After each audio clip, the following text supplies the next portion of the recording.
అంతవరకు కాపాడుకోవాలి. దేవుడు మనకు ఏదైనా ఇస్తాడు. కృపా వరములు ఇస్తాడు.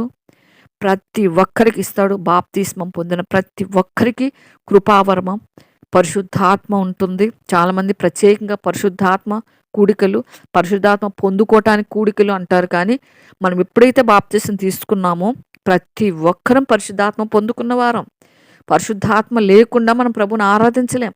పరిశుద్ధాత్మ శక్తి లేకుండా అసలు మనం జీవించనేలేం. మరి ప్రత్యేకంగా పొందుకుండేది ఏం లేదు. ఎప్పటికప్పుడు ప్రభు దగ్గర మనల్ని పరిశుద్ధపరుచుకుంటూ జాగ్రత్తగా నడుచుకోవటమే. ఆల్రెడీ పరిశుద్ధాత్ముడు మనలో ఉన్నాడు. మనలో కార్యం జరిగించాడు. మనలో నూతనపరిచాడు. నూతనాత్మ, నూతన మనస్సు, నూతన హృదయం మనకిచ్చినాడు.